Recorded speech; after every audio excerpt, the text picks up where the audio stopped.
watch shitty movies. And I do. I find dumb movies funny. And Adam Sandler specifically. But any movie Adam Sandler puts out, I'm going to watch because it's a respect thing. Now, and just pause. I don't want to, including Hubie's Halloween. Hubie Halloween's, one of the best. Just our listeners know our gauge. So I'm going to be vulnerable. So Alex doesn't have any kind of sponsorship with Adam Sandler whatsoever. At all. He really believes this. And if we did, we'd have a lot more than 12 viewers, right? So, true. Being vulnerable, I watch Hubie Halloween like 3 times a year. So where I'm going with this is anybody who's vulnerable that shows who they actually are, they stand out from a crowd because it's so rare to do. So you have people like an Adam Sandler, a Keanu Reeves, people that are just so raw in themselves that there's people out there that are going to watch what they put out just because it's them.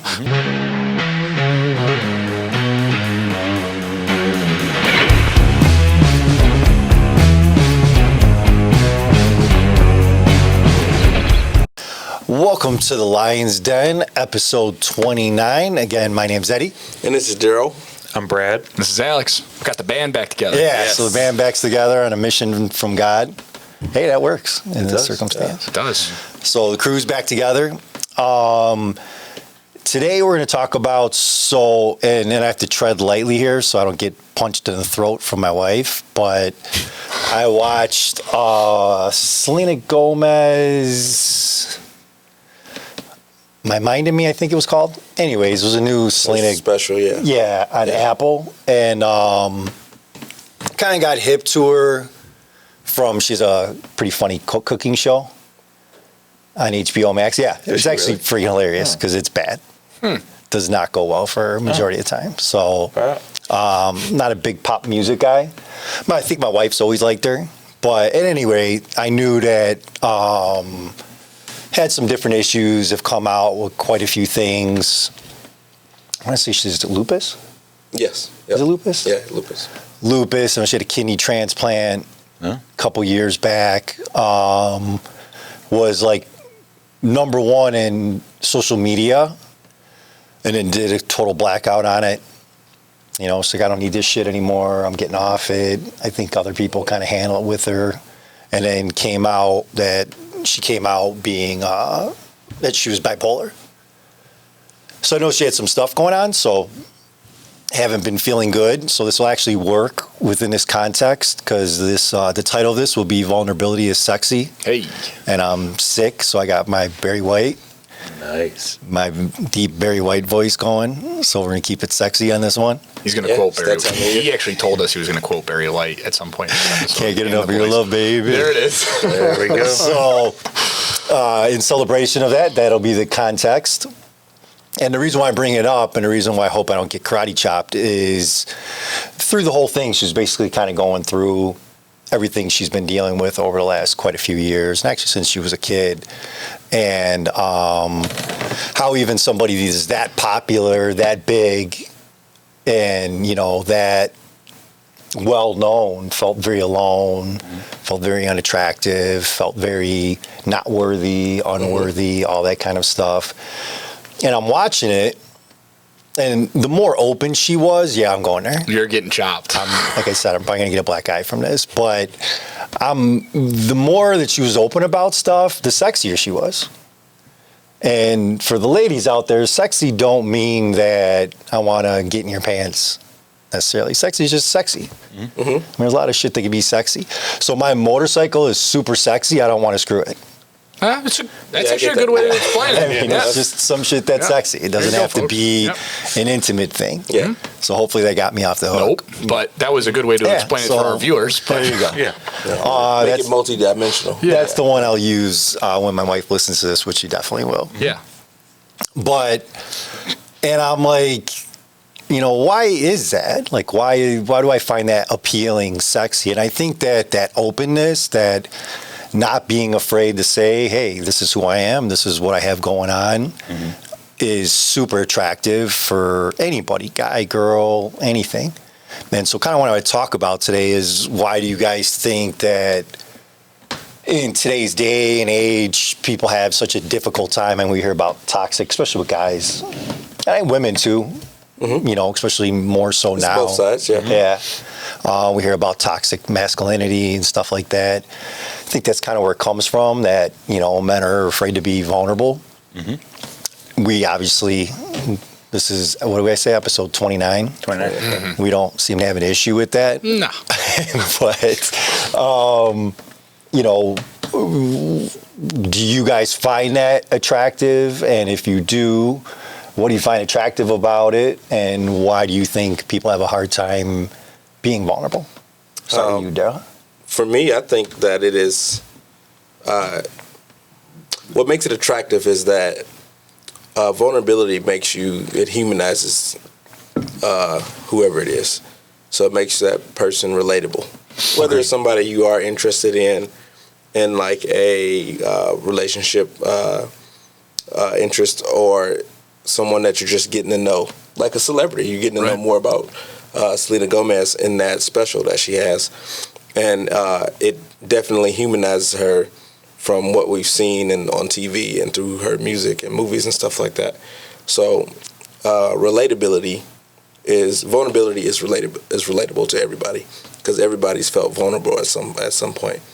Why I think it's hard for some people, or for most people, is because, like, when you're vulnerable, just off the base definition of being vulnerable, you're exposed to be hurt in some kind of way. You know, vulnerability can mean that you're exposed to be physically hurt. You could be exposed to be emotionally hurt, because you're putting yourself out there. And it's very hard for people to do that. And nobody ever really talks to us about doing that. Right. Because you have to be built up to express yourself. If it's not something that you grew up doing, or you ever done in your life up to a certain period, it's going to be something that you might not respect doing or understand. So you're going to be less likely to do it. I know a lot of men like that that have things on their chest that they want to say, but won't say it because they're worried about how they'll be viewed, you know, to the person that they're saying it to. And not, you know, I don't know what the percentage is, but majority of the time, if it's like the four of us, if I say something, I could guess that, I mean, with us, it's usually the three of us will be able to relate to it, all four of us. But in a normal setting, you could guess that maybe 50% of the people will be able to relate. If not, it'll definitely be one other person, right? You know, so that fear of being outcast by something that you're going through is what limits people to do it. But for me, it makes you, it humanizes you, it makes you real, it's tangible, and it's something that I like, and sexy is a good word to describe it. Brad? I think there's a transparency when you're vulnerable. You know, it like you said, it does humanize you. I know from my past, we've talked about it before, but I went through the relationship gamut, and you learn, especially like when you're trying to date or get to know somebody, you kind of put all these walls up to protect yourself. Yes. Yeah. And it's done on both sides. And then if you are able to meet somebody who's able to kind of let those walls down and be vulnerable, it is sexy. It adds such a huge connection to, you know, in that moment. And I know for me, it took me a long time to learn that, you know, because you want to kind of project this, who you think the person wants you to be. So when you're vulnerable, you're being true to yourself. You know? So I think it's super important. Yeah, I like that. I agree. And there's definitely, you know, there's something unique about that and sexy. Yeah. Alex? I'm going to go a different way to try to save face for you. What do you mean by sexy? I'm going to call it the Adam Sandler effect. Yeah, I know. It's going to be a tough one. You're already off the book, so. Yeah, well, so what I mean by it is, I mean, you look at somebody like an Adam Sandler, he's a person that's a complete goofball, right, in his movies, but then you look at him as a person, he's very successful, very wealthy actor, probably could have gone down a completely different path than he went, puts all his friends on in every single movie. I love Adam Sandler movies, but so Eddy makes fun of me, little disclaimer, because I watch shitty movies. And I do. I find dumb movies funny. And Adam Sandler specifically. But any movie Adam Sandler puts out, I'm going to watch because it's a respect thing. Now, And just pause, I don't want to, including Hubie's Halloween. Hubie Halloween's right. one of the best. Just our listeners know our gauge. So I'm going to be vulnerable. So Alex doesn't have any kind of sponsorship with Adam Sandler whatsoever. At all. He really believes this. And if we did, we'd have a lot more than 12 viewers, right? So, being vulnerable, I watch Hubie Halloween like 3 times a year. So where I'm going with this is anybody who's vulnerable that shows who they actually are, they stand out from a crowd because it's so rare to do. So you have people like an Adam Sandler, a Keanu Reeves, people that are just so raw in themselves that there's people out there that are going to watch what they put out just because it's them, whether it's good, it's bad. And vulnerability does that because it's a rare trait. And I think it's so attractive to people because it's like a shiny diamond you can't find anywhere else. It's worth all this money compared to a diamond that's so much more easy to find. It's because it's rare. And I think vulnerability is so attractive to people because most people don't have it. Why most people don't have it is because I think the culture we live in, everybody feels like they have to put themselves to a certain standard. And when you hold yourself to a certain standard, that's not truly who you are. A lot of the times I feel like people are constantly putting on a show, right? It's stay in stupid movies here because I know Eddy loves it. Have you guys ever seen The Cat in the Hat? Yeah. Yeah, so one of the Baldwin brothers in that movie is in a suit all the time, right? And when he finally gets the girl or is about to get the girl in that movie, he takes a suit off and he's got like the Fat Man suit on, right? Where you like rip it off and you actually see what he looks like. That's people. I mean, for a lack of better terms, that's people in today's society is we put on a suit to fake who we are. And that's why I call it the Adam Sandler effect, right? Because I mean, you guys know me. That's how I try to live my life. I'm a super goofy bastard. I've got a super extreme temper. When I'm sad, I'm super sad. When I'm happy, I'm super happy. But that's because I try to emulate that, right? I look at people that are super vulnerable, and I kind of see the reward that they get in return. Now, I have no misnomers that I'm going to be the next Adam Sandler or I'm going to be a movie star, but I see the kind of positive reaction he gets from his peers and from other people. So I think that's what makes it so attractive, is it is so rare and it's so hard to do because you have to look inward. And in the last 28 podcasts, we've discussed on why that's so difficult for people. So we'll stick with Keanu Reeves. I knew. That's why I put it in there. Just kind of put the Adam Sandler to the side. Felt the vibe. So, I mean, he rocks the basketball shorts, you know. Whoa. So that's somebody who's insanely attractive, and then you're talking about Keanu Reeves. Yeah. We're gonna go with Keanu Reeves. Yeah, we'll stick with the sexy on this one. Somebody who's insanely attractive. Every time you hear about the guy, you hear nothing but what a great guy he is. Right. You watch his videos. I think it was it you that I played the video for, where he was on a talk show and somebody asked him what the most important thing to him was. I feel like we watched that together. And he did I've seen his that, but Keanu Reeves pause and sexy, sultry look to the video and said, you know, I just want to be loved. And you could hear the whole audience, oh, like you're just melting everybody. You know, and I think you're right. And Adam Sandler also is a good example. Because you're right. I mean, I think people that are honest, and to the point with Selena Gomez, people are honest, open. You know, I think people find that very attractive because it is out of the norm. And for the reasons why we don't do it, I think all you guys hit it. I think what's super interesting about that is, does it ever work? So when we're putting on a facade, let's say, or we're trying to be something we're not, or we're not really confident, we're trying to pretend like we are, or I think Brad was saying earlier, actually Daryl and Brad, about, you know, kind of protecting yourself.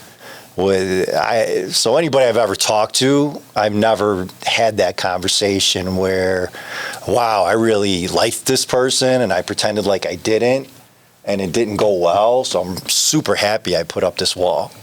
No, nobody's never had that conversation in my life. Yeah, I don't think so. I will tell you what makes my relationship with my wife great is that we were both vulnerable, and it is continued throughout our whole relationship. And from every little flaw and fault, and everything has been discussed, and everything is out, you know, and it's what's made our relationship amazing. And fuels that attraction, that sexiness, that, you know, she can come to me and be like, hey, I'm feeling this way today. Like, cool, let's, you know, together, let's make you feel better, or vice versa. Yeah, I'm just down and out, or, you know, had a bad day or bad moment, or, you know, something from my past can get triggered, you know, something today, and I can talk about it because I've been vulnerable. There's no walls, nothing's hidden. It's a night and day difference. No, and especially within your relationship, in your marriage, you know, I remember exactly that. You know, I mean, when you were having kind of the troubles you were having was exactly, you weren't at that place where, you know, the energy was open for what you really wanted. You weren't ready to be that vulnerable. You weren't ready to be that honest, both with yourself and, you know, the people that you were meeting. And I think that's a big part of it. You know, I think for a lot of people, and I can't remember if we talked about this one in the past podcast, but when we're looking for relationships, that's usually the biggest hurdle, because you want it, but you want it the way you want it on your grounds. So I want to win the entire jackpot, but I only really want to show you 2 cards, because if I start showing you 3 or 4, then I'm too at risk. But I still want all of it, but I only want to stick my toe in the water. So when Brad was speaking earlier, I actually stopped to take a note on something I wanted to bring up. Like, when I think of vulnerable, the definition of it, to me, it goes like to my background in the Army. Because the only time we use vulnerable is when we expose ourselves to something negative. You know, so that natural thought process, at least for me, is to be in a defensive posture so that I am not vulnerable.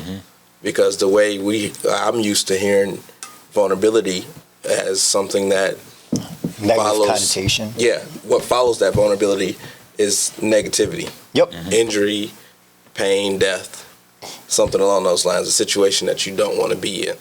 So even if you're not from a military combat background, that still transfers, because they didn't teach me the definition of vulnerability once I started training. I already knew it. It was just a word that's where I saw it used the most.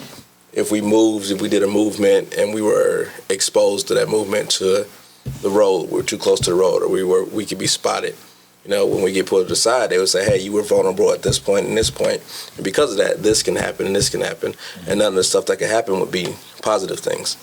So we look at it, we start to understand it as vulnerability is negative. So that's why people are less likely to do it, because that's how we understand it. When you think about it and you listen to Brad's experience of being vulnerable, you and your wife, it's not negative. It breeds positivity, because vulnerability allows you to feel. It's a great point. Correct. Right. Yeah. You know, now people are scared about what feeling it might be. You know, Right. You know, but it's going to be some kind of feeling, some kind of emotion is going to be exposed and displayed, and we just have to you have to have courage to be vulnerable and accept whatever that emotion is going to be that you're going to have to deal with, because then it can be positivity that comes from it. So I think you're 100% right on all that stuff. So the courage, I think, is exactly what makes it sexy. Yes. I think courage is always sexy. I don't care if it's in sports or, you know, we see it in a person, we see it in anything. I think, you know, when you see courage, especially when you know that person's putting themselves out, there's something very attractive about that. And you're definitely right that I think that's really the crux of it, is vulnerability has always had that negative connotation to it. Yes. So if your wall's vulnerable, that's the spot that you got to fix. That's the part that's going to get tore apart. And I think that's the other part with vulnerability. So there's a lot of different types of vulnerability. I think the key with it, when you're being vulnerable, is you also don't want to be a hot mess about it. Right. So part of being vulnerable where you might get that negative reaction is if you're just a complete car wreck. Right. So, you know, there's a difference between vulnerability of, hey, my car got hit, I have a vulnerable spot in my fender, I'm in the process of getting it fixed, I'm aware of it, I see it, I'm getting it fixed, and pulling up and, you know, your bumper's falling off. And then what are you going to do about that car? And nothing. It's just not going to have any bumpers. So it's not sexy. Right. So, and I really think that's the key to it. So when we're talking about this, it's one thing to be vulnerable. It's a whole other thing to be vulnerable and also be progressively trying to figure out what are you working on? What are you evolving on to try to help with that. Right. And it doesn't have to necessarily be anything bad. I mean, in Selena Gomez's case, you know, she was talking about being bipolar. That's not something she could fix. Right. Now she can, you know, definitely there's medical answers for that as far as prescription, stuff like that, which she's actively doing. But I mean, it's just something that, same thing with her lupus. This can be something she has to deal with their entire life. Yeah. Well, I think in that context, she's realized that there's, you know, she's being vulnerable in the sense of being like, hey, I have this, you know, I've figured out I have this. Here's what I'm doing to work on it. And then is able to talk about it. Like you said, you don't want to be that just a disaster. Right. And just kind of go to somebody and be like, I'm a disaster, and shrug your shoulders. And Love me. Yeah. Right, Exactly. but I'm being vulnerable. Yeah. Right, yeah. I'm letting you know everything that's wrong exactly, with me. yeah. But no, I mean, you're right. And to your point, that was exactly, you know, the arc of that entire thing was Yeah. her understanding it. I think she ended with something like, you know, I'm not fighting it anymore, being bipolar. I'm going to make it my friend. Yeah. So she kind of realized that this is part of my life. Right. Can't change that. How do I live my life with it? And how do I live my best life with it? And I think that's what's sexy about it. Sure. You know, vulnerability is being able to say, I have this and this going on. If it's something I can change or fix, I'm actively trying to do that. If it's something I can't, this is the way I'm coping with it. You know, I think that's the attraction to that. Yeah, definitely. Being vulnerable can allow you to welcome in outside help. You know, because imagine somebody gets injured and you pretend that you're not injured, physical injury. You pretend that you're not injured. And so nobody knows. Right. Now, what if there's a nurse right there next to you and she doesn't know that you know, being vulnerable allow you to be bandaged up and to start that healing process in a better way instead of just dealing with it on your own. And I think like in Selena Gomez's case and a lot of people who deal with bipolarism and whatever else you deal with is that when you're trying to fight it, at the same time you're making it worse because with bipolars you have those really, really highs and those really, really lows and you don't know when they're going to come. So trying to create those or maintain those really, really highs can bring on that real low because you're going to get exhausted from trying to For sure. continually be in that position of on that high, being on the top of the mountain. And after you get exhausted, you have nothing left but to fall down into that depressive state. Definitely. You know? And I'm not a doctor or anything, but I've dealt with bipolar with some coworkers and friends and stuff like that. And I've witnessed that. You know, one of my good friends, he would be on cloud 9 all the time. And then I would be waiting for it. Like, I don't know, at the end of the month, he's going to just crash down. And you can't predict it, but it'll come at some point, and he'll just be down in the dumps. And then he knows it too, but it's nothing we can really do to get it out. We just have to keep trying to massaging it, ride it out with him. Right. And then he'll come back out and he'll apologize, and we get it. But I think a lot of that was induced. It was going to happen, but it was induced by him trying to prevent it from happening. Sure. By attempting to stay in that high. No, I mean, I think that's a really good point.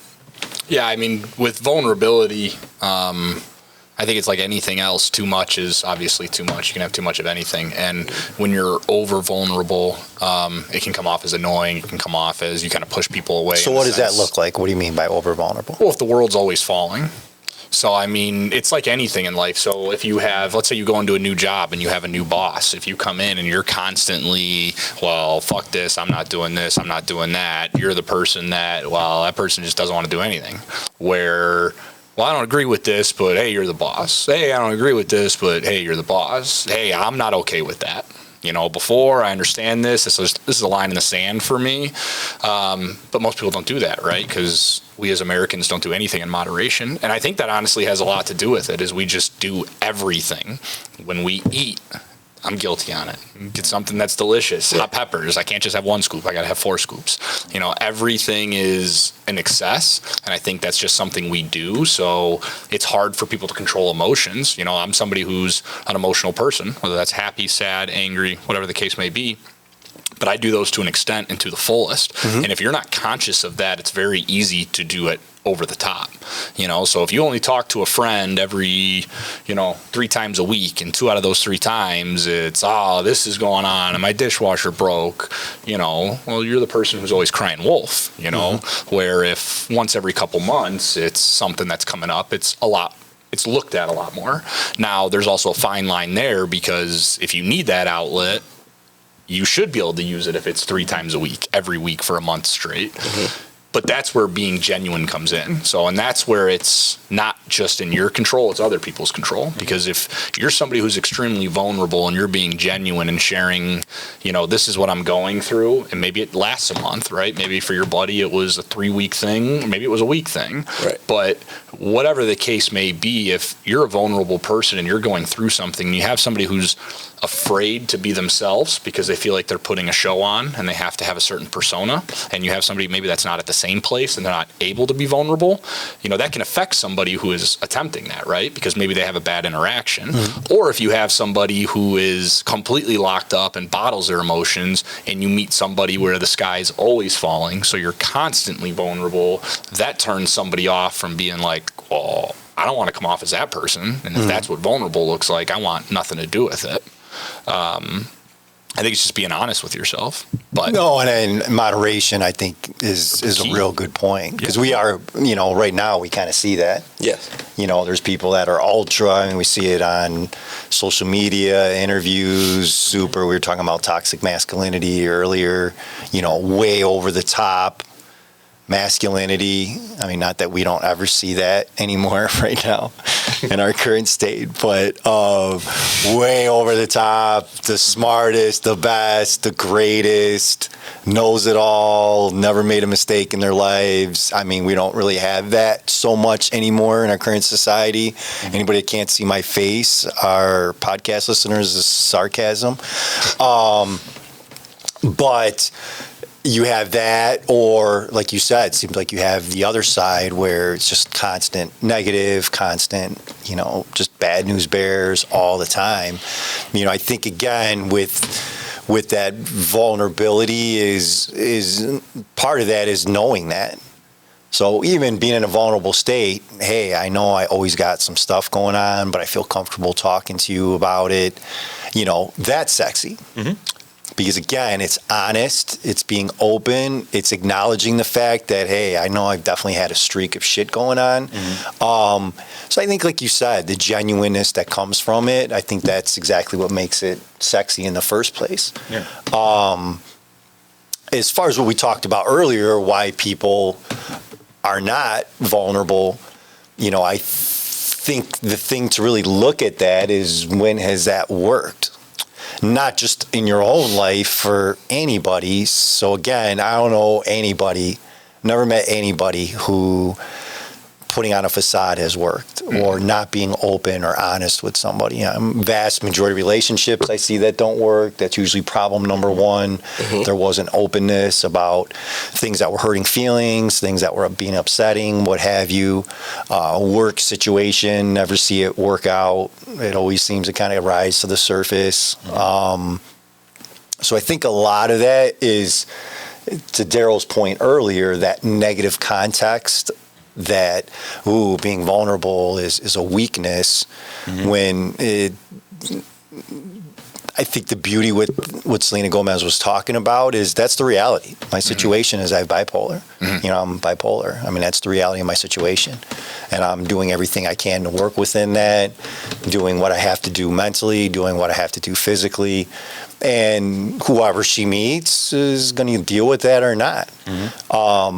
But I think that's the attractiveness to it. I think that's what makes it sexy, is being aware of it, putting it out there.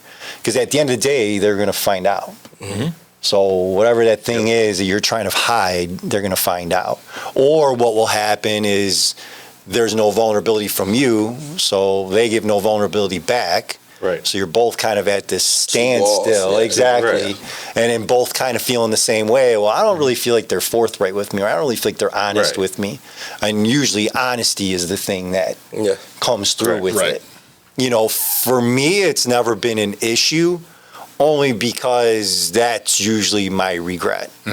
So any friendship, relationship, family, whatever, usually the things that haven't worked out for me are that I should have been upfront about this, or I should have said this bothered me, or I should have said that hurt my feelings, or whatever, and I didn't. So now you have that regret of should have been more open about this. So I'm probably more the opposite end, where this is what the situation is, deal with it or not, but this is what's going on. And I mean, Daryl and I talk about this constantly. It's just that self-confidence of knowing that I am who I am. I know what's not so great about me. I know what is great about me. And both of those things I kind of always try to keep level. But I think we really fight that vulnerability so hard. It's what we were all saying earlier. And my question for you is, where is that getting you? What does that relationship look like? What does that friendship look like? What does that exchange look like when you're really not being you and you know it? Yeah. So you're trying to pretend to be something you're not. Right. Yeah. You even talked about, even like in a work setting. So say you go in for an interview, right? And you're a person that is just, I'm the best at this. If you go into that same setting and go, I'm the best at this, but, I know, I'm not the best at making phone calls. Or, right. Or my punctuality is a little off. If you go into a job interview and even, I know we're talking relationship stuff. I'm just trying to kind of give you're right. an example of it correlates stuff. It does, yeah. And if you can kind of go in and just like, hey, I'm vulnerable. Here's a flaw that I'm aware of. I'm working on it. I'd be willing to work on it. Or I need some help on this. Right. I think you're more apt to get that job, or you're more likely to get a successful relationship if you're kind of, and I think that's the point of all this, you can be a little vulnerable, understand your flaws, understand where you're at, discuss that with somebody, and it goes a much further, goes much greater than putting those walls straight up, like you just said, where you have, because then you're right, because even on an employer end of it, if you're giving the interview and somebody you're giving the interview to is like, I'm the best at da-da-da-da-da, and you're like, well, are you though? Right. Best there ever is. I wake up, piss excellence. Right, exactly. Right. You're going to be like, okay, next, One of those. So, and same on a relationship out of it. I mean, I went on, when I was dating, I'd go on all these, and you could tell there would be these walls, and you're right in the sense that you could tell that people aren't being truthful very quickly. Yeah. And that they're hiding whatever, and it shows itself quite rapidly, and it doesn't go well. No. And that's kind of my point, is whoever you think you're fooling, you're not. Right. So either that, let's say relationship, that guy you think you're kidding because you're not being open is really just targeting you because he knows you're full of shit. So he sees a mark. And even if, let's say, you're trying to pretend, and he is Prince Charming, or she is the princess you've been waiting for your whole life, eventually they're going to find out you're not who you say you are. Right. So again, either way, you lose. Right. So just be you. Yeah. Be real about it. And I think hopefully that's what comes from this, is taking that negative connotation of, there's nothing wrong with being vulnerable. Right. Vulnerable is super sexy. It's super appealing. I think it draws people in for all the reasons you guys said in the beginning. You don't see it often. When you see it, it becomes very genuine. Genuine is sexy. I mean, when we look at things that we want in a friendship, a relationship, whatever, I mean, these are things that are on the top of most people's lists. They want somebody who's honest. They want somebody who's genuine. They want somebody who has integrity. And that all comes with that vulnerability. Right. Yeah. I mean, did you guys just all fall in love with me? Everybody's getting started. Yeah, it was pretty heavy. take it easy. I mean, I think in order to do, for me, for vulnerable, you got glassy eyed there. Yeah. I'm not Keanu Reeves. You'd be better off if you were Adam Sandler with me. I think for vulnerability for me, and I'm not one, I really can't give a ton of advice, because I've been on the flip side where I've been overly vulnerable, I suppose. But I would say you really got to work on being self-confident, and you got to work on being self-aware. If you're self-reflective and self-confident, I think you're properly able to, and I'm not saying it's a checklist, but the more you work on your self-confidence and the more you work on your self-awareness / self-reflectiveness, I think it's easier to be vulnerable because then you have the ability to take a step back and say, hey, Daryl, listen, I know it's been a rough month for me and all you've been getting is a bunch of bullshit, but I feel like I can trust you. I need somebody to talk to. And on the flip side of that coin, as a receiving person, as a friend, that's where it becomes being a fucking human being and taking a step back and being like, it is annoying that I got to talk to you for a month about, but this is what you need me to do. And you're my boy. I told you I'd walk through the gates of hell for you. I can't even fucking listen to you complain for a month.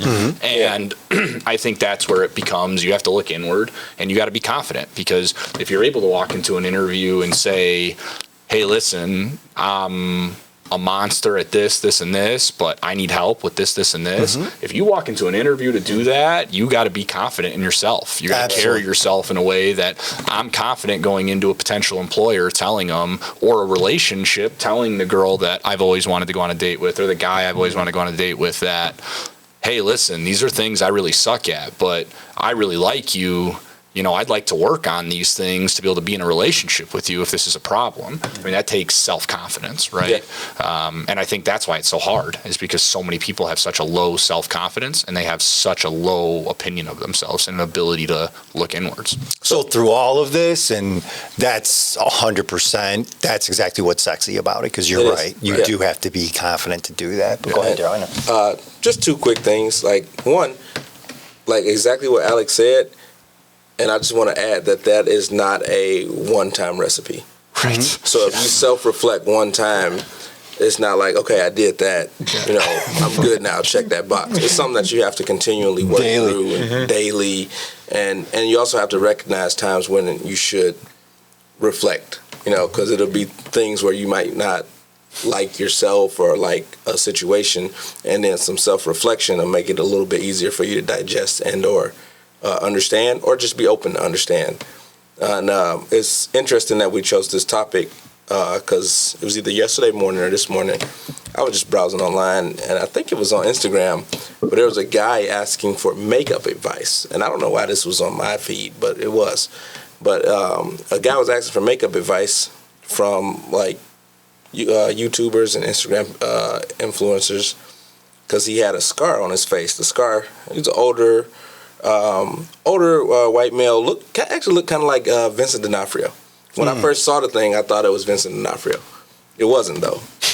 And he had a scar that went from up top of his eye, through his eye, and down his cheek into this big white beard.